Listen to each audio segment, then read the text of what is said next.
নমস্কার, কেমন আছেন সবাই? আমি অনিন্দিতা।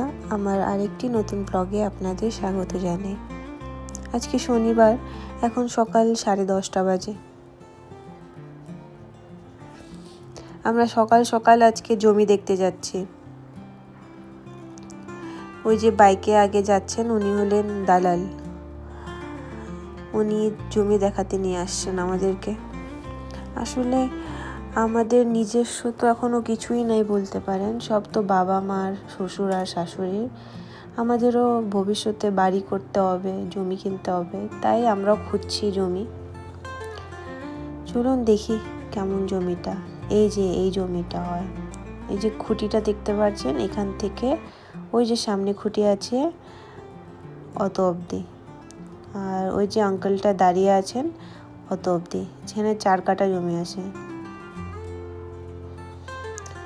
ওই যে খুঁটিগুলো দেখতে পাচ্ছেন ওইখান অবধি। বেশ বড় আছে জমিটা, আর একদম স্কোয়ার না, একটু রেক্ট্যাঙ্গেল টাইপের জমিটা। আমার ভালো লাগছে। এখানে জমি হইল কাঠা 7 লাখ, কিন্তু একটু ভিতরে, আর আশেপাশে একদম বাড়িঘর কিচ্ছু নাই। এখানে মানে জমি কিনলে এখন আর বাড়ি করা যাবে না, ওই ভবিষ্যতের জন্য রেখে দিতে হবে। এই যে নতুন বানাইছে খুঁটিটা, ওইখান থেকে নাপ। এই যে এই খুঁটিটা, ওই আঙ্কেল দাঁড়িয়ে আছে, বাবা দাঁড়ায় আছে ওইখান অব্দি।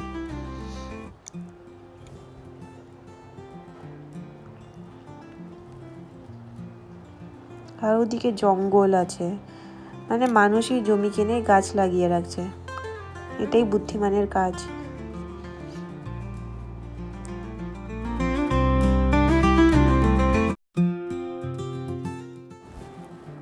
আর এটা হলো রাস্তা, এটা হবে সামনের একটা বাড়ি। এই যে এটা রাস্তা, আর গরুটা যেখানে দাঁড়ায় আছে ওইখানে ওটাও রাস্তা। তাও পাশেই আছে। এই জায়গাটা কতটা প্লট খালি আছে দেখছিস? এটা রাস্তা, এটা, আর ওইখানে বন্ধ রাস্তা। ওদিকে এই প্লটের জমি শেষ না রে দিদিমা, এটাকে প্লট নাই দেখতে না দেখি রাস্তা বাকি। পরে যদি কেউ এই জমিটা কিনতে চায়, আর যার জমি, যিনি মালিক, উনি যদি বেচতে চান, তাহলে এইদিকে আরও রাস্তা বানিয়ে দিবে সোজা। আর এখন তো খেতিবাড়ি হচ্ছে, এখন মনে হয় না বিক্রি করবে। এই যে এই দরজাটা আছে, যে এদিকে লম্বা একটা রাস্তা বের করে দেবে, যদি পরে বেচা হয় আর কি। নাই, আগে কত ছিল। আর এদিকটায় চাষ করছে। এই ফুলগুলো দেখুন কি সুন্দর ফুটে আছে। শিব পূজায় এই ফুলটা দরকার, শিব ঠাকুরকে এই ফুলটা দেয়। ভর্তি ফুল গাছ, শিব পূজা করার সময় এই ফুলগুলো দরকার পড়ে। আর এদিকে বাগান আছে, সব ঘেরা দিয়ে রাখছে। ও সুন্দর বাগান, বাঁধাকপি। এদিকে কি মা বললো পাট শাক আছে কোথায়, এদিকে কিছু লাগাইছে বোধহয়, এখনো গাজায়নি। আর এদিকে কলা হয়ে আছে দেখেন। খুব ভাল লাগে এরকম এরিয়াগুলো, কিন্তু ওই কারেন্টের পোলটার জন্য ভাল লাগতেছে না। ওদিকে লোক আছে বোধহয়, আওয়াজ আসতেছে। এরকম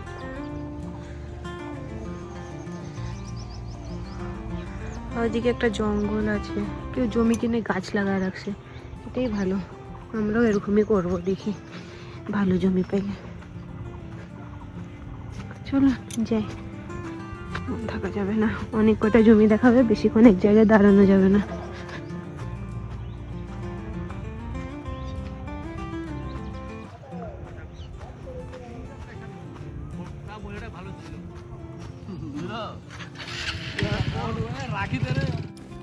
এই জমিটা আমার ভালো লাগছে, দামটাও ঠিক আছে, জায়গাটাও সুন্দর, কিন্তু এই কারেন্টের যে পোলগুলো আছে এটা খুবই পাশে, এটার জন্য নিব না। মানে একদম রাস্তার উপরেই এই কারেন্টের তারগুলো, এটার জন্য এই জমিটা নিব না। নাহলে এটা সুন্দর ছিল। এখান থেকে বের হয়ে একটু মেইন রোড ছিল, আর এটা সোজা বাগডোগরা যায় এই রাস্তাটা। এখন আরেকটা জমি দেখতে যাচ্ছি, এটা হলো রানীডাঙ্গার একটু ভিতরে। চলুন যাই, এখনই পৌঁছায় যাব, খুবই পাশে। এই জমিটাও ভালো ছিল, এটা একটু ডাউন আছে। এই যে এই জমিটা লম্বা,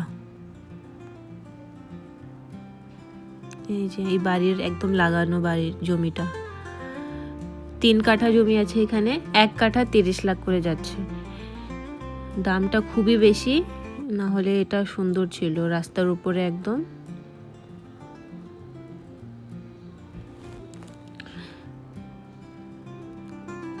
এদিকগুলো এখনো বেশ খালি আছে। আর কয়টা বছর জানেন, দেখতে দেখতে এগুলোও ভরে যাবে। যখন আমাদের বাড়িটা বানিয়েছিল বাবা, তখন আমাদের আশেপাশে জানেন চাষ করতো, জমিতে ধান চাষ করতো। আর এখন দেখুন যে খালি জমি নয়, সব ভরে গেছে আস্তে আস্তে। এদিকটা ওরকমই হবে। এখানে মেন রোডই আছে, এটা সোজা চলে গেলে আপনি রানীডাঙ্গায় চলে যাবেন।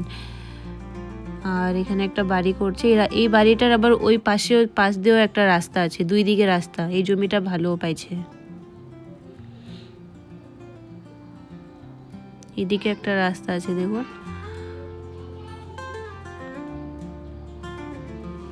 জমিটা ভালো, জায়গাটাও ভালো, কিন্তু দামটা খুব বেশি চাচ্ছে।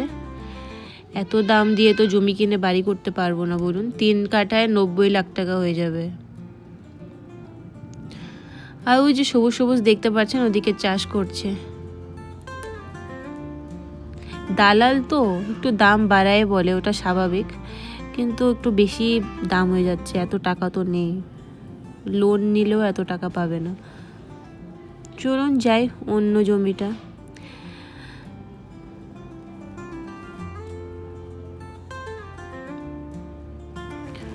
এখন আরেকটা জমি দেখাইতে যাচ্ছি। এই যে এই জমিটা, এই সামনের জমিটা না, একটু ভিতরে গিয়ে, এখানে 5 কাঠা সামনেরটা বিক্রি হয়ে গেছে, ওই ভিতরে একটু খালি আছে। এটা একটা টিচার নিচে বলছে। আর এই যে সোজা দেখতে পাচ্ছেন, এটা হলো রাস্তা। এখনো হয়নি রাস্তা, খালি জমি আছে, যখন বাড়ি করবে এটা হয়ে যাবে। কিন্তু এই জমিটা পছন্দ হলো না, একদমই ভিতরে। আর আশেপাশে দেখছেন কিচ্ছু নাই, অত ভারী ঘর নাই, মানে থাকার মতন না। এখন নিয়ে থাকা যাবে না এখানে।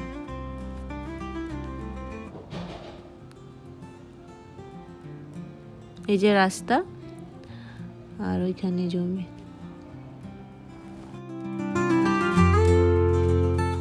চলুন যাই, ওই জমিটাও পছন্দ হলো না। এখন আরেকটা জমি দেখাইতে নিয়ে যাচ্ছে, একটু ভিতরে। এখানে পোলট্রি ফার্ম আছে। আর এই বাঁশ বাগানগুলোর পিছনে, ওদিকে আরো সামনে। মানে এখানে যদি জমি কিনে বাড়ি করি, তাহলে নিজের স্কুটি বা গাড়ি থাকতেই হবে। পাবলিক ট্রান্সপোর্ট সেরকম পাবেন না, খুব মানে রেয়ার একটা করে টোটো দেখা যাচ্ছে, আর অটো তো নাই। এই যে একদম রাস্তার উপরেই জমি এটা। এই জমিটা গরু খাচ্ছে যে ঘাস। এখানে 1 বিঘা জমি আছে, প্রায় 1 কোটি টাকা লাগবে পুরোটা যদি কিনতে চান। কাঠা 10 লাখ করে যাচ্ছে। আর এই মাঝখানে একটা পুকুর আছে, পুকুরে জল নাই, কিন্তু অনেক বড় একটা গাড্ডা আছে। ওটা বললেও দালাল ভরে দিবে, বেচার আগেই ও ভরবে, তারপরে বেচবে যদি নেই আর কি। আর 5 কাঠার কম এখানে জমি বেচবে না। যদি 5 কাঠা নিই, তাহলে এটা প্লট করে তারপর বেচবে বললো। তো এই জমিটা বেশ একটু ভালো লাগলো, ভাবনা চিন্তা করা যাবে বাড়ি গিয়ে। এই জমিটার সামনেই একটা মন্দির আছে, তো সামনটা সবসময় খালি থাকবে ভাবতে পারেন। গাড়ির পার্কিং বা টার্ন নিতে অসুবিধা হবে না। আর আমার বর আসুক, তারপরে ওকে এই জমিটা একবার দেখাতে নিয়ে আসবো। একা একা তো এত বড় ডিসিশন নিতে পারবো না। এই যে পুকুরটা,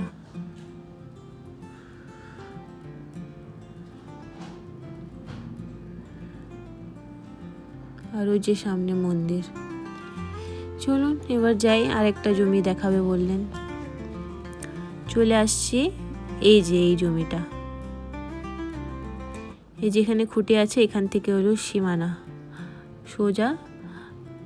এই যে খালি জমিটা 3 কাঠা আছে এখানে, আর এটা একই দাম চাইছে। ওদের 25 লাখ টাকার খুব দরকার, তাই 25 লাখে বিক্রি করবে। ওই যে সজনা গাছ দেখছেন, আর ওই যে দূরে দেখতে পাচ্ছেন গাছে কতগুলো বাদুড় এখানে ঝুলে আছে। দাঁড়ান দেখাবো আপনাদের। এর পাশের জমিটায় লাউ চাষ করছে, আর কি সুন্দর লাউ হয়ে আছে দেখুন। এখান থেকে না 2টা লাউ বাড়িতেও নিয়ে আসছে মা, জানেন, কিনে অবশ্য টাকা দিয়ে কিনলো। ওই একটা লাউ 50 টাকা করে নিল।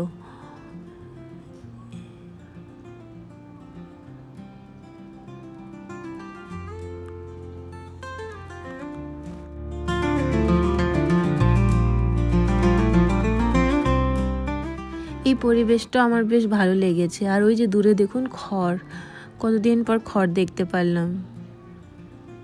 অনেক গাছপালায় ভর্তি চারিদিকে, বেশ ভালো আছে পরিবেশটা, শান্ত, কিন্তু একটু গ্রাম গ্রাম টাইপের। আমার না এরকম গ্রাম্য পরিবেশ খুবই ভালো লাগে। টাউনের দিকটায় অত থাকতে ইচ্ছা করে না, কিন্তু আবার আমার বরের টাউন ভালো লাগে, ওর আবার এই গ্রাম্য পরিবেশ ভালো লাগে না।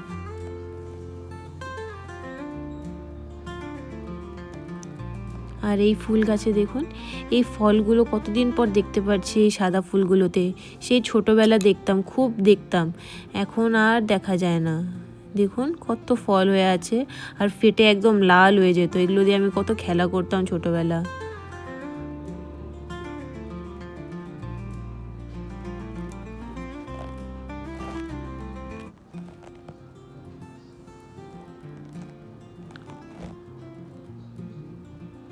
আমার এই জমিটাও ভালো লাগছে, কিন্তু দেখবো বলে এখানে ওই পাবলিক ট্রান্সপোর্টের খুব অসুবিধা। আর আমি তো স্কুটিও চালাতে পারি না, গাড়িও চালাতে পারি না যে আমাকে স্কুটি কিনে দেবে, কিন্তু শিখতে হবে।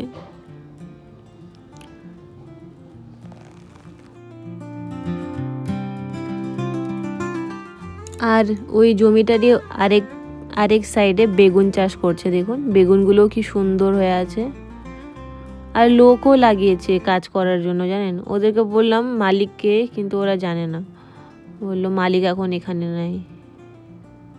চলুন একবার বাদুড়গুলো দেখিয়ে আনি। এই দেখুন, দেখছেন কত বাদুড় ঝুলছে গাছের মধ্যে, উড়েও বেড়াচ্ছে। আমার জীবনে আমি প্রথম এতগুলো বাদুড় একসাথে দেখলাম।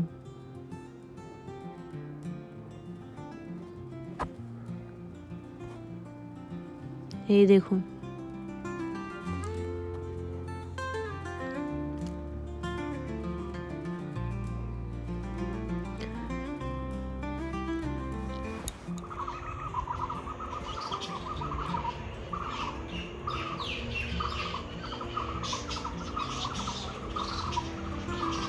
ওই দেখেন গাছের মধ্যে সব ঝুলে ঝুলে আছে, দেখছেন?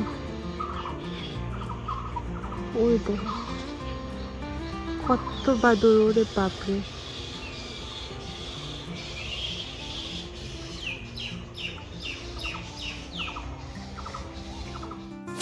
আর এই বাড়িটা দেখুন কত সুন্দর ফুল ফুটে আছে। গোলাপগুলো দেখছেন কি সুন্দর লাগছে দেখতে। অনেক রকম ফুল ফুটে আছে, খুবই সুন্দর করে সাজিয়ে রাখছে।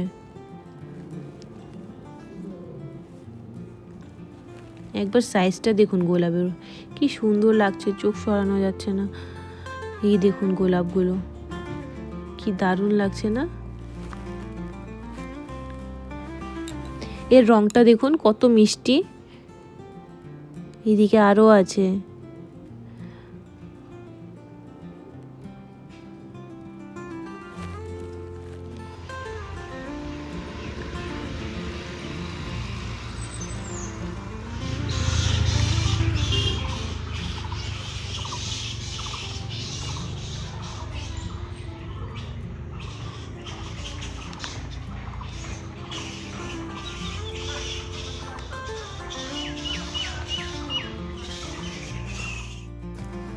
ডালিয়াগুলো দেখুন একবার, কত যত্ন করে রাখছে, কি সুন্দর লাগছে না গাছগুলো, ফুলে ভর্তি সব গাছেই, খুবই সুন্দর।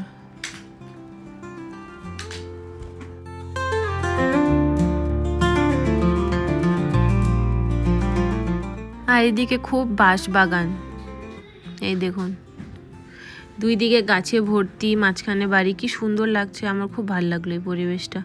চলুন এবার যাই, এবার আর জমি দেখবো আরেকটা, তারপর বাড়ি রওনা দেবো।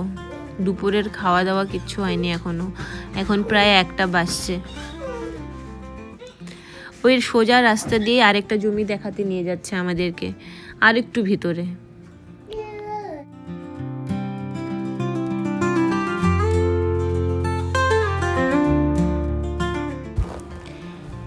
এই যে সামনের জমিটা, যে এই যে সাইডে সাইডে পাকা করা আছে, এই জমিটা, এটাও একদম রাস্তার উপরেই, কিন্তু খুবই ভিতরে, আর এর আশেপাশে তো একটাও বাড়ি নেই। যিনি দেখাচ্ছিলেন তিনিও বললেন যে এটা একটু বেশি ভিতরে হয়ে যায়, বাচ্চা নিয়ে তো এত দূর থাকতে পারবে না। আর এর উল্টা দিকেই চা বাগান আছে।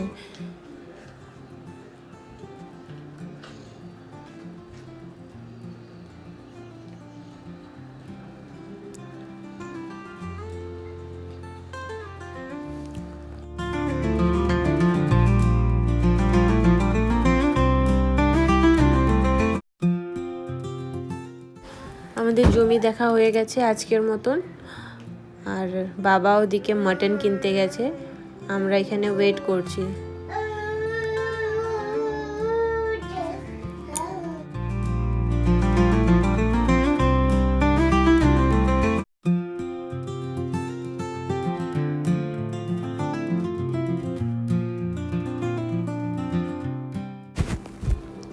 চলুন, মাটন নেওয়া হয়ে গেছে, এবার বাড়ির উদ্দেশ্যে রওনা দিয়েছি। এই রাস্তার ধারে যতগুলো দোকান দেখতে পাচ্ছেন, এগুলো জানেন আজ থেকে 10 বছর আগে একটাও ছিল না,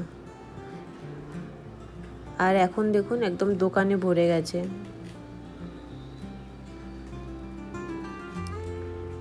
আর ওই যে দূরে ফ্ল্যাটও হচ্ছে। আমরা বাড়িতে চলে আসছি, এসে ছেলেকে খাইয়ে দিয়েছি, স্নান করিয়েছি, আর মা রান্না করলো মাটন, লাউয়ের একটু ঘন্ট আর শাক সিদ্ধ। চলুন এবার লাঞ্চ করে নিই।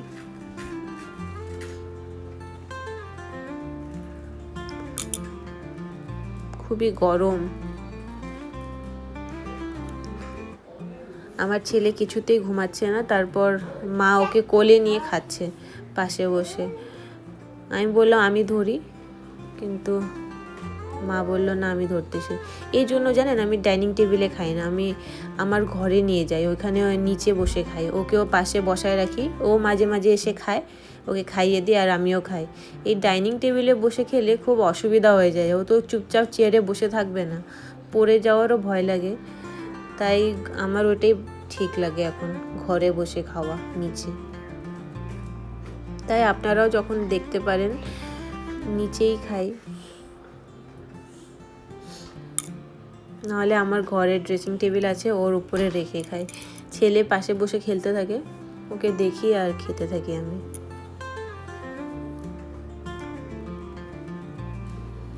এখন একটু মাটন নিয়ে নিলাম, মাটনটা সুন্দর গলেছে। আজকে একটু হালকা পাতলা মাটন রান্না করছে মা, বেশি তেল মশলা দেয়নি।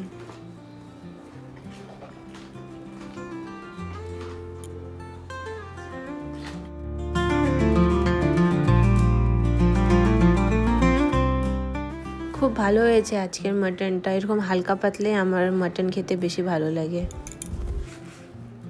চলুন এবার খেয়ে নিই।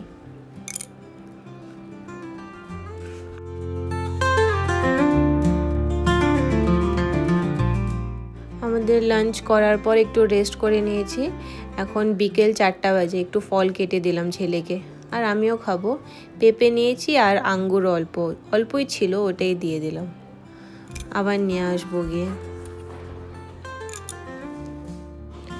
আর এই কলার ঝুঁকিটাকে দেখুন, আমার বাবা না গ্রাম থেকে নিয়ে আসছে এই কলার ঝুঁকিটা, দেখছেন পুরা ঝুঁকি ভর্তি কলা। প্রায় 50টা কলা আছে এই ঝুঁকিটাতে।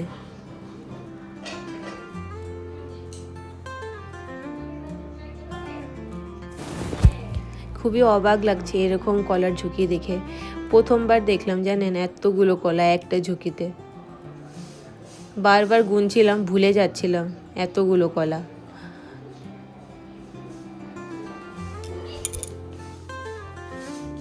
চলুন আজকের ব্লগটাও তাহলে এখানেই শেষ করছি। সবাই ভালো থাকবেন, সুস্থ থাকবেন। আর আমার ব্লগটা কেমন লাগলো আমাকে অবশ্যই কমেন্ট করে জানাবেন। যদি ভালো লাগে একটা লাইক করে দিবেন আর আমার চ্যানেলটাকে সাবস্ক্রাইব করে দিন প্লিজ। আবার দেখা হবে পরে একটি ব্লগে।